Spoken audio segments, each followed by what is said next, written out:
Have a great day. Enjoy. I love your glasses. That good cause resulted in a peaceful rally to acknowledge, respect, and preserve the legacy of Reverend Elizabeth Alston.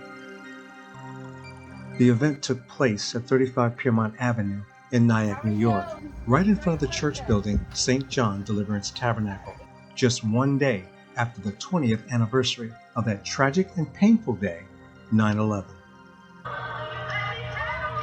Reverend Alston led a thriving ministry for over 53 years, but it all came to a sudden end in April of 2019 when she was suddenly hospitalized, and within 1 week, she died. Her two sons, James and myself, Stephen Alston, took time away from serving in the church to grieve the passing of this great matriarch, our mother. But when we returned to the organization, a new pastor had been installed, and leadership positions were given without our knowledge or consent as board members. Since that time, the organization has been operating under this new structure and has not shown any progress toward furthering Reverend Alston's vision for the ministry. Her final vision statement is to provide opportunities for expression of worship and community service that will enhance the lives of individuals. In addition, it is impossible for us to assist in bringing her vision to fruition after being excommunicated by the very organization she founded. This behavior on the part of the leadership left us no choice but to take legal action and raise awareness within the community about the injustice. Our late Apostle Alston, she pastored for 53 years. She put in a whole lot of work, and her two sons, Stephen and James, were alongside her. They worked in this ministry. They were a part of the board, and to see them treat them so unfairly, it's just disrespecting and not the God thing to do. So I feel like the people should put their pride aside and do what really matters to people and us, and it matters to lead on the legacy of the mother. I believe that you need to stand up not only for justice, but for what is right in the name of God. We think there was a great injustice done, and that somebody needs to say something about it, and that a lot of people need to come together to speak up, and that's why we're so happy that we're here as a group. We are here today to support and bring awareness to late Elizabeth Alston and her legacy. I'm happy to be here, and good cause. It's not right at all. It's not godly at all. And it's really upsetting to me that your mother she put a lot of work and effort, and everyone in the family, it was a family thing, you know. The legacy must return to the bloodline where it rightfully belongs. Early in Reverend Alston's ministry, James became the mastermind behind the renovation and interior design of what you see here. This design was so beautiful that it caught the attention of the late Hollywood film director Jonathan Demme, who paid Reverend Alston to allow him to shoot a scene here for the movie Manchurian Candidate starring Denzel Washington. But within just 1 year of the founder's death, the church was renovated and redesigned from this to this, under the new structure of leadership. We got to love everybody. We got to treat everybody right. Initially, when we arrived to set up at the location, within minutes, several police cars showed up. We informed the officer who approached us of a permit that we secured to hold our peaceful rally at this location. The officer then told us that we are fine and not doing anything wrong. We asked one of the officers, why did so many police cars need to show up? We only have 4 people here so far. The officer responded. When the call came in, it was stated that there was a very large crowd of people in front of the church, but we can see that's not the case. So the officer told us to continue what we were doing. But the leadership persisted to have the police remove us, and that's when Orangetown police officer Tyrone McNeil rendered a sermon of his own. If they're out on the sidewalk, you're not impeding the parishioners. You know what? Do the godly thing, let them be.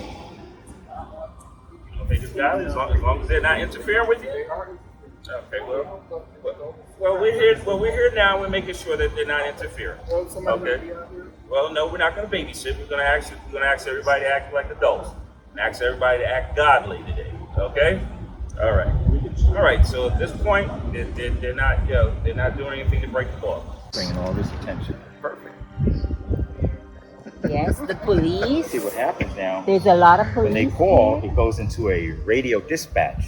So people are listening all the time to dispatch. Oh. It's a shame. The officer says, do the godly thing and leave them alone. We're not violating the law. Later, Harold showed up on his motorcycle and said he was called there to provide security for the church. So we did the godly thing and gave him a stool to sit on. We hope that you will support us in our mission to raise awareness, and in spite of all that happened that day, the mission was still successfully accomplished, thanks to our beloved and dedicated friends who understood and took up the cause to help acknowledge, respect, and preserve a great legacy.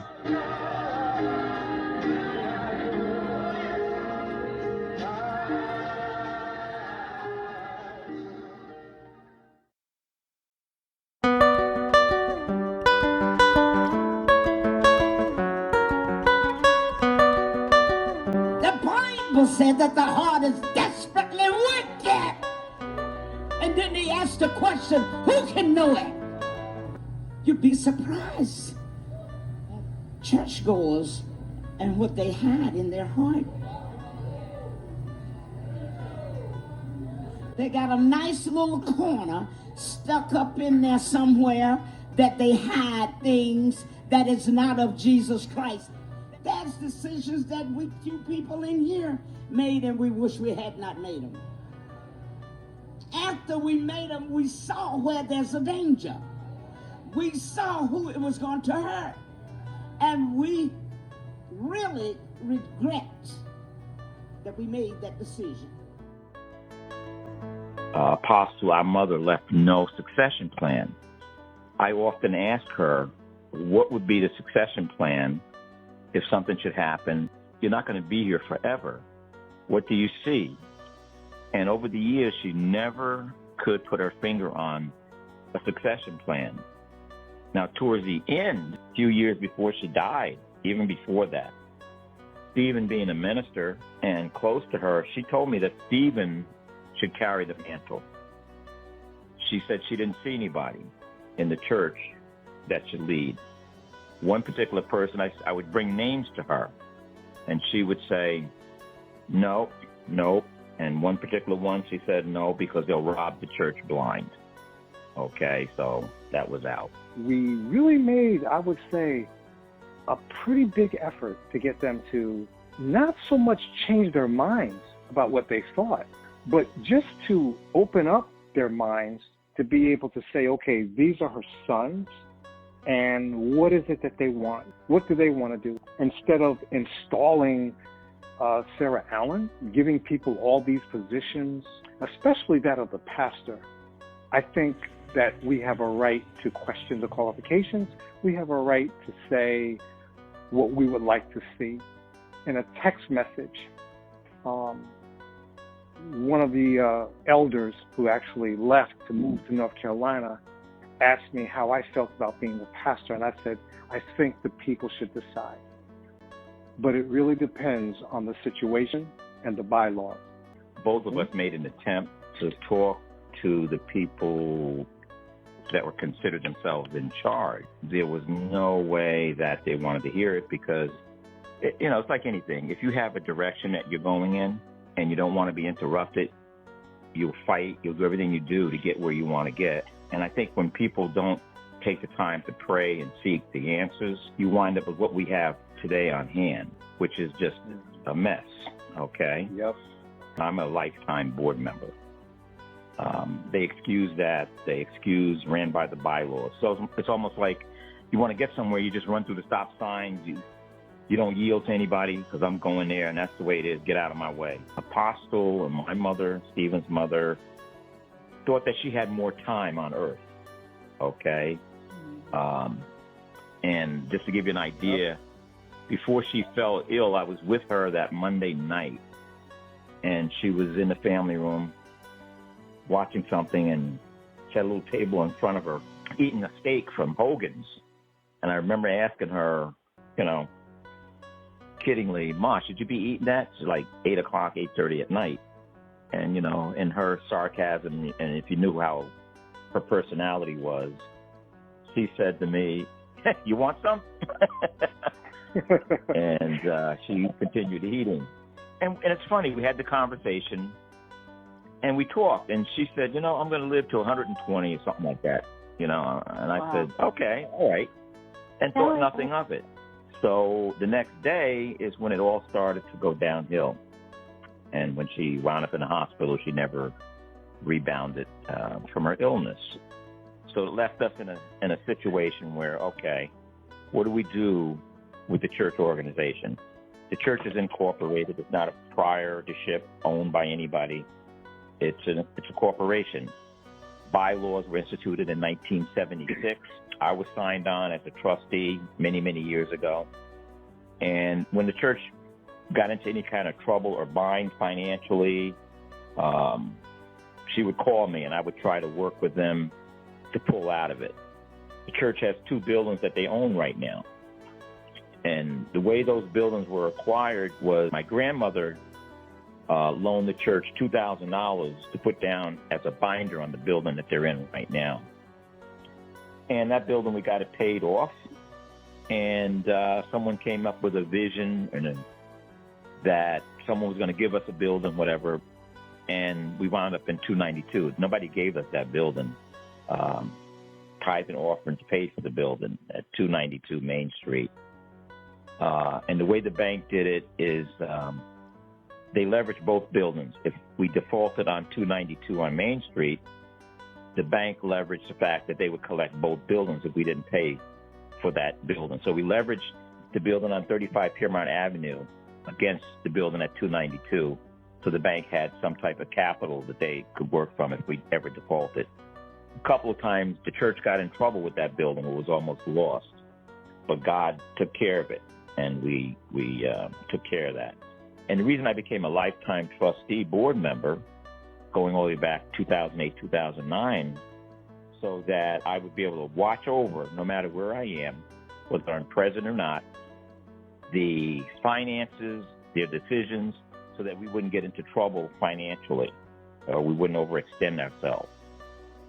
So going back to the vision, Stephen was down teaching, I believe, and I believe he tried to say, in his heart and what God was leading him to do with the absence of my mother, is tell them where we should go and what he felt, have an open discussion with the members, but there were a few people that already had their minds made up. I tried desperately to talk to the leadership, and my idea was, okay, let's not rush. Let's maybe have visiting pastors come in. Let's interview people. Let's pray. Whatever we need to do so we get it right, okay? People's souls. We want the church to continue. They shut me down immediately, okay? Even to the point, literally, would not answer the phone. They didn't want to hear anything I had to say. Stephen went to a brunt of it because he was there, and they locked up the church from him. And I went down, and I said, what are you doing? And they say to me that this pastor, which is Sarah Allen, we've always known her as Pastor Allen. And what the background of that, my mother told me she wasn't the pastor of the people.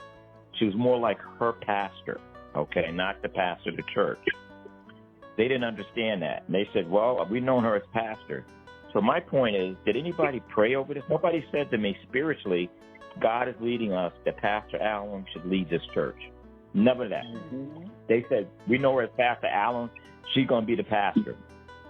And I went, no, it doesn't work like that. Now, Sarah Allen was in financial binds when all this happened.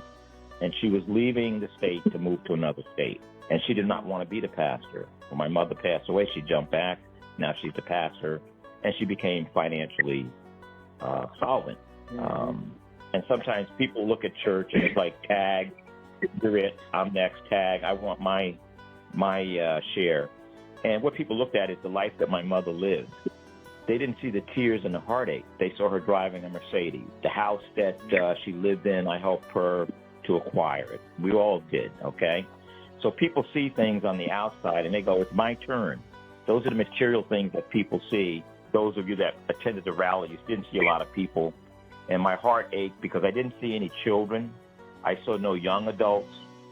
I didn't see much of, not degrading people that were there, but I didn't see anything. And those of you who have known her, she received an award from the NAACP for attracting youth, I guess. She had a large number of youth. Back in the days, the church was packed. We had 87 choir members. The church was flourishing. And I think that we lost a little bit because we weren't progressive. I think it's more to go into church and jumping and screaming. You know, you have to be able to do programs with people and advance people. People want to know, how are you going to serve my world that I live in? How are we going to serve the community that we live in? That's what people look for today. But we're doing, hopefully, what God is telling us to do and having a stick-to-it nature rather than just walking away. We could have just walked away and said, whatever, too bad, so sad. But in our hearts, we know that's not what it's to be. That's not what this legacy is supposed to be. And I said, hey, Moses led people, led the Israelites, and he never saw the promised land. Yeah. Pastor Alston had ideas and visions, but she never saw it in totality. That's where we come in. Us and people who want to see the legacy and see things better and see people healed or whatever we need to do to supply needs to people. So that's the reason that we're doing it, and that's where I see it. Why are you going to church for 53 years? Well, not all of them weren't there like we were, but 20 years, 10 years, 15 years, 3 years, 2 years. This is the best you could do. This is the best you could give. And it just highlighted to me why we need to do what we're doing. That's what I came away with. This is very important. It's very important. And, you know, it's funny, I talked to a police officer, and we're talking about the graffiti on the back wall. And he said, you know, I go back there, but I can never catch the artists that are drawing these things, and it's vile things on the back wall. And he says, you know, I don't know what to do. And I go, you know, possibly, you know, cameras and a no trespassing. You're under surveillance 24/7. You start with that, and you make sure the area is lit at night all the time. And he's like, good idea. Well, you know, and it seems like people are not thinking. They're just going in those doors of authority. Now, I looked at the gentleman who called the police and was talking to the police. I saw no leadership. Right. And the guy calling the police should not be in charge of the church. This is not a spiritual thing. It's just basic business. He was a secretary when I was working with him. When I see him out there talking to the police, I'm like, oh my God, who's in charge? Where is our pastors? Where is the ministers? Mm-hmm. What is going on here? When we decided to do this, I went to the town, and I know people from working in the hospital, and I also happen to know a couple of police officers that were there from seeing me at Montefiore, Nyack. But I said to the registrar, we want to give out flyers. Do I need to do anything? So I explained to her. She says, okay, well, let's get you a permit. Okay. That's in case if somebody gets offended by what we're doing, we have the right to do it, and the village stands behind us. Okay. And that's what we did, is we had a permit to be there. If we had not had a permit, we would have been asked to shut down, remove ourselves, and go our way. Okay? Yep.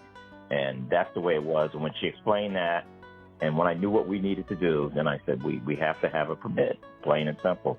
Let's do it legally. Let's do it right. So we were able to stay there despite the objections of a few people. You're defined by your courage. It takes courage for the people that came out to support us. It takes courage for people to say, we're praying for you. It takes courage to support something that you see that should be right, or to upright the ship. Because think about it. Human nature is not to get involved sometimes, or, you know, I don't want to put myself out. And if somebody ridicules me, you know, I don't want to be ridiculed. But we put ourselves out there because we have courage and because we have God. And we know that God's going to do it. That's the ultimate thing. Is God gives us the courage in the face of Flint to stand, to say, this is not right. And we need to make it right. And we want you to help us make it right if you can. You know? And it took something for us to say to those people, this is not right. Did we want to wind up in the justice system? No. But when there's nothing else to do to make it right, that's what God says. Well, make it right. The law of the land rules. That's right. That's right. Shay, why don't you close us out in prayer? Oh my gosh, Stephen, you're putting me on. I'm not a great speaker, but I will. I will do my best. It's going to be great. God, thank you. You guys pray for me while I'm praying. God, we come to you in loving and thanksgiving for what you put on our heart, our mind tonight. Lord, please cover James and Stephen and the mission they're on for the legacy of Reverend Alston, Elizabeth Alston. And God bless everybody on this line. And I love you all. In Jesus' name, amen. I thank God that I'm born again. In other words, if I would die right now, I'd wind up in heaven.